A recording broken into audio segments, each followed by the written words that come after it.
Does trauma create inner strength? It's a topic that's been coming up lately. Today is day 89 of 100 Days of Surrender. Whoop, we only have 11 days left. This is insane to me. So, number one, let me know what topics you want covered. I gotta put on chapstick. I'm so dehydrated. Um, what topics you want covered and how I can be of service. Like, what do you want to hear about? I've been doing this 22 years. I am more than willing to share any of the tools that you are interested in. I had someone ask me about inner child. So, day 88 yesterday was all about inner child healing. And I gave a lot of my top tools on how I take clients through the journey and a little bit about my journey. So, let's talk about inner strength. What the hell is it? Does trauma create it? How do we find it? What do we do with it? Right? Saw a meme that said something along the lines of my my trauma didn't create inner strength, but it created a great sense of humor. And I was like, yeah, that's about it for me. Because as we go through trauma, we have to, the stuff that I shared with you guys yesterday about my inner child and what she went through, I had to be strong. I didn't have a choice. And then I've shared this in a previous video on this series that I got persecuted for being too strong by my family, like by the women in my family. It was too strong. And I was like, well, fuck, like, what do you expect from me? Like, I beat me up all over the place here. I can't get it right.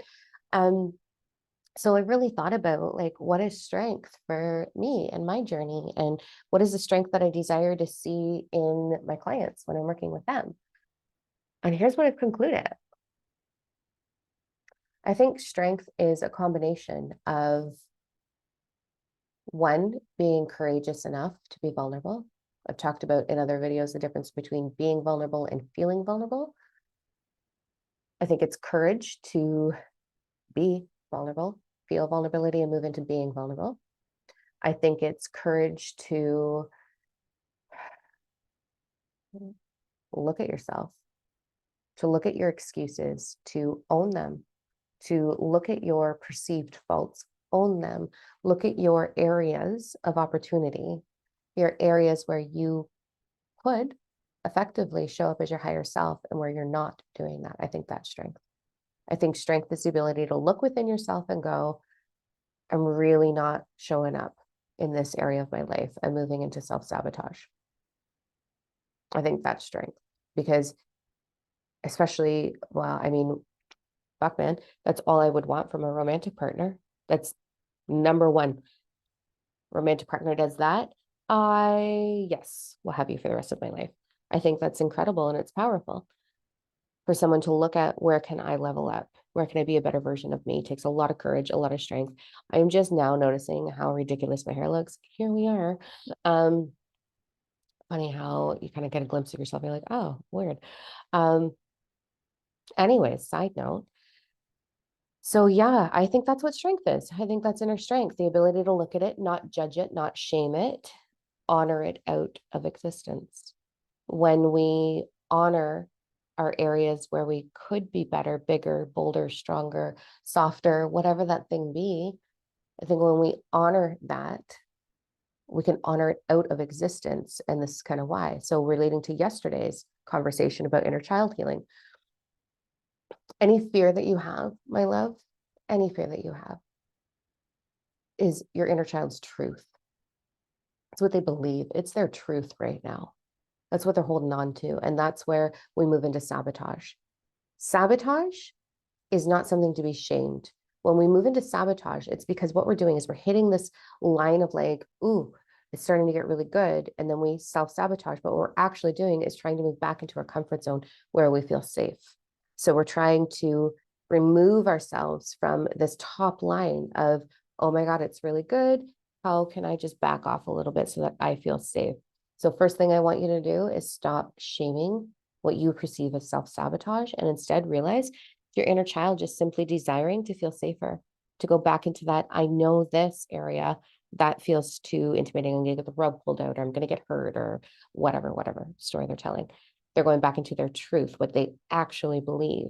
So I think when we go in and we examine those truths, those mistruths, we can start to rewrite that story by working with the inner child with the tools I talked about yesterday. And that to me, that's strength. That's determination. That's growth.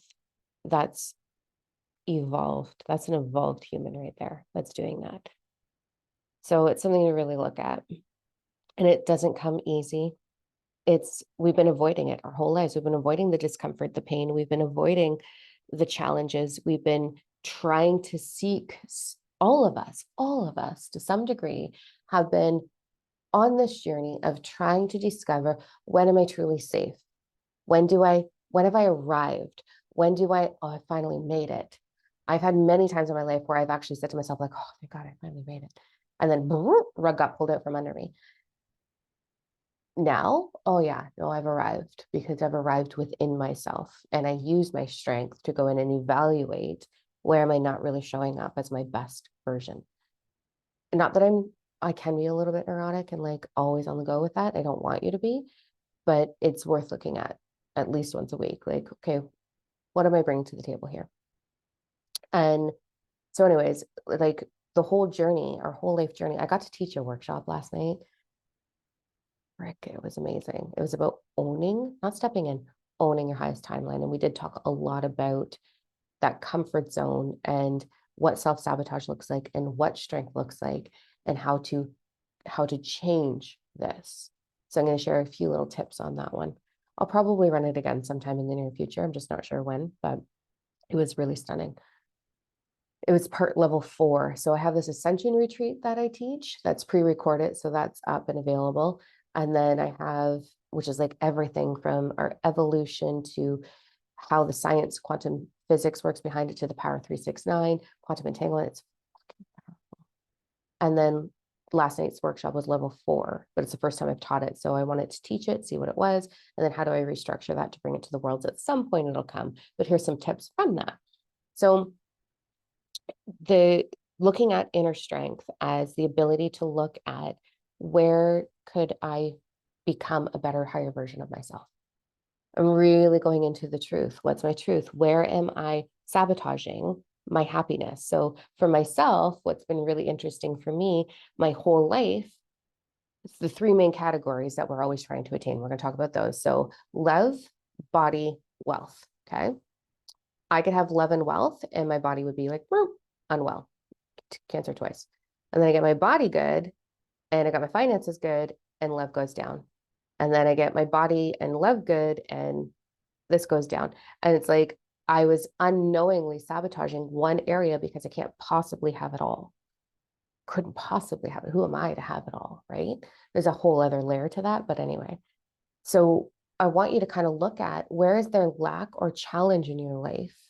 And where are you possibly seeking to go backwards in that comfort zone, also known as sabotage, go backwards in that comfort zone in order to not feel at risk? Because we all have worth issues. Every single human has worth issues. So I guarantee you're sabotaging yourself somewhere, somewhere. So an evolved human, or an awakened human, or spiritually evolved or enlightened human, I hate all that terminology. I just think it's evolution, but has the ability to understand that we're all connected and that I have a role in this. And where am I showing up as my highest self? And where am I pulling back and going into the fear of having it or being it for the world, for myself, for the world, for my family, my friends? So we get to dissect that a little bit. And that's an interesting journey. So if you go into your inner child work, like what we talked about yesterday, and you start to think about, like, what are you afraid of, babe? Like, what are your fears? What are your fears with money? So real trigger question for you. If money was a person, if money was just a very rich older gentleman who didn't have children and wanted to take you on as one of his children and offer you anything you wanted, and all you had to do was ask, what would your fear be associated to that man, to that person? So I'm mostly talking to women about this lens, right? So when I did that exercise, my fear was, you're not always going to be there for me. You're going to stop showing up. And then when I saw that, I was like, holy shit. I literally had a financial blockage in and around wealth isn't always going to show up for me. So once I figured that out, boom, changed everything. So same thing with your body. Your body's its own entity. So what are you afraid of with your body? If you could remove yourself and just look at your body and be like, what are you afraid of? That it's not going to be honored, that it's not worthy of being honored, that it's going to give up, that it's going to get fat, that it's going to get old. Like, what are you afraid of? And that'll help you change your relationship with your body. And then the same thing with love. If I had your perfect person and I was about to show up at your door, whether that's your partner now who's advanced 5 years from now and has all their shit together and is wealthy and is physically healthy and has all the things. And I said, here's your future you, or here's your future partner, or here's your perfect partner. And I showed up at your door and I knocked on your door and I gave you 3 minutes. I said, I'm on my way to the door right now with that person. What would your gut reaction be? Would it be like, oh shit, I'm not ready. I got to go get pretty. I got to go have a shower. Like, why couldn't you just be okay with exactly where you are if you knew it was your perfect person? So this is going to help you find where you're blocking yourself in those 3 categories. And then you can look at, how am I sabotaging that? Am I saying when I, then I? So when I blah, blah, blah, then I can da, da, da, da. Are you doing that? Or are you thinking that it's a worth issue? Or is it inner child trauma? So you get to play around a little bit with this. Those are game-changing things that if you really take that seriously, after you do that inner child work, you can change your whole reality, man. Just on that, and then asking yourself, am I being strong right now? The proper definition of strength, not the you're a force strength, you're too much strength. And it's okay to be strong. It's actually powerful and beautiful to be a strong person, to own your worth and own yourself and own your direction and own where you are not showing up. That is a beautiful, beautiful gift. So I want you to kind of play around with that in your journal a little bit. I've been going through that quite a bit. That's what transitioned my whole financial situation for me. And now I have this like running joke. I am in a poly receiving relationship. Is kind of like joke with my partner right now. I'm like, no, I know you love me, but I'm in a poly receiving relationship with my body, with wealth and love. And I decided I had to, like, I really wanted to commit to that. So that's the fine tuning thing. So I'm gonna give you all of that stuff today. Tomorrow we're gonna go into how do we commit. That's the hardest part. In the summertime, I remember having a conversation with my mentor team. We're sitting in my backyard. There was wine involved, obviously. It was a nice summer day. The wind was blowing through my hair. The sun was shining on my skin. It was amazing. And we started talking about, what is it that takes someone, because I'm very driven, very, very, very driven woman with everything. When I commit to something, I 2 feet in, all, like the moment I'm like, yes, that's what I want, boom, fully committed. I don't sway from it.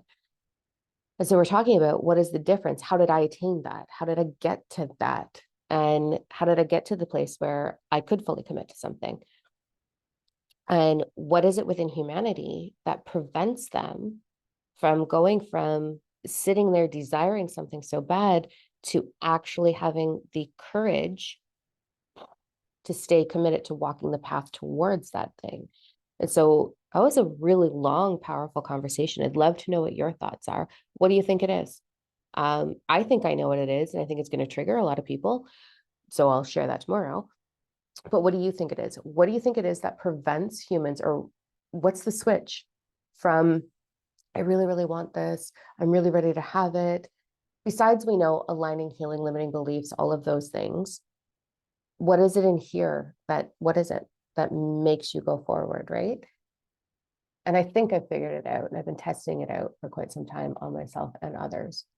And that's why Sarah Rose and I are doing the 60-day challenge. So we're doing a whole challenge for April and May. Challenge might not be the right word. It might be more of like support system. So we're doing a private group for women only at this point, where we're going to give you all of our tools for 60 days and keep you accountable. So there's a hint, accountable, and cheerlead for you and put you into a group of women who are going through the same thing.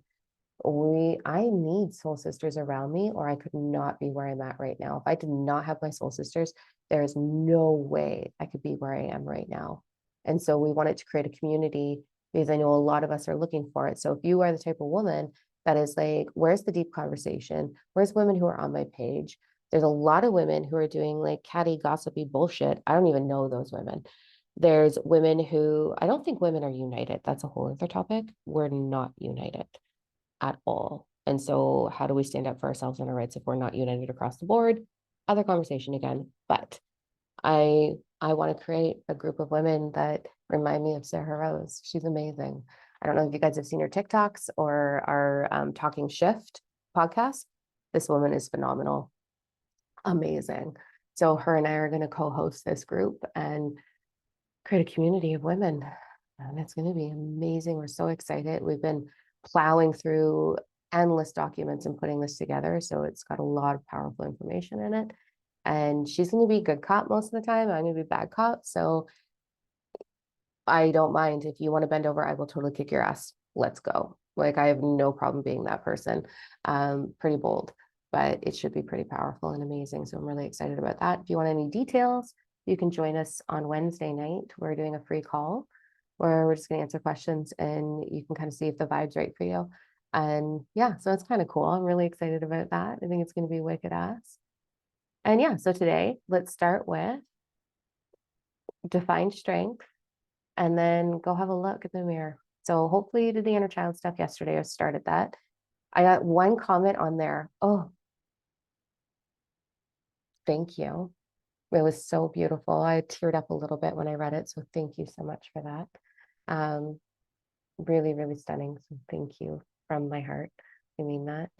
And let's do that work. Let's move into looking at what is strength as we wrap up the last few days of this journey together. Cannot believe 100 days flew by like this. It's insane to me. Well, here we are. We got 10 left as of tomorrow. And yeah, let's kick ass. We're at 10 days. So look at strength, have a look at where you're not showing up. And then tomorrow we're going to talk about commitment. So let me know what you think in the comments, the differences between someone who has committed. What is that? What's the switch? What makes commitment happen? Like to yourself, to your goals, to your path, to your desires. Okay. Well, let's hash it out tomorrow. Freaking love you. And I will talk to you all tomorrow. Have a brilliant evening. Bye, guys.